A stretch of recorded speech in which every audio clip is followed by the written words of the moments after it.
Şefim bir çek.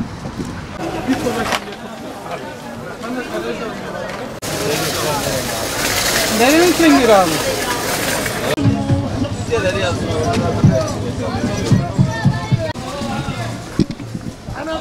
Çok temizdir, çok kaldı. Onu diyeceksin. Bu İnşallah. Biraz Sana 70 25 yıldır bu pazardayım, Kayapınar pazarındayım. 5-6 yıldır yumurta işine başladık. Fiyatlar bayağı yükseldi, şu anda düşüştedir fiyatlar. İnşallah daha da düşüş yaşanır yani, umudumuz odur açıkçası. Bu ihracat vardı daha önce, Irak'a giden yumurtalar vardı, Amerika'ya giden yumurtalar vardı. Ondan dolayı yüksekti fiyatlar. Şimdi ihracat durduğu için fiyatlar bir nebze olsun düştü. İnşallah umudumuz odur. Daha da düşme ihtimali var. Şimdi halkın talebi daha önce yüksekti. Yani ekonomik durum olmadığından dolayı vatandaş zorlanıyordu açıkçası. Ama şu anda biraz daha bir nebze düşse hani vatandaş en azından alma imkanı var vatandaşın. Ama yüksek olduğu zaman bizim iş açısından da işimiz de olmuyor.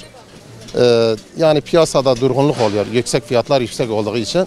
Ama şu anda güzeldir. Yani fiyatlar bir nebze de düşse daha da iyi olacak inşallah. Yapmışsın ha?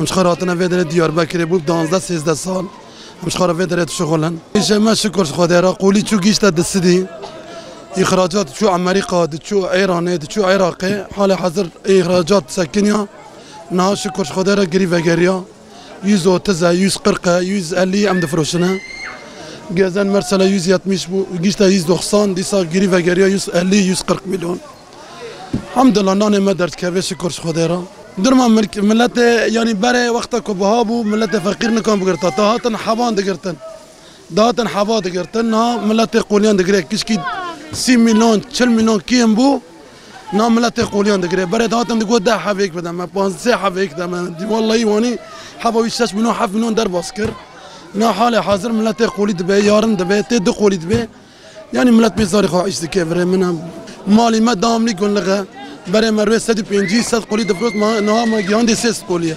امروه 3 قولی یک دفروشن شکر خدا را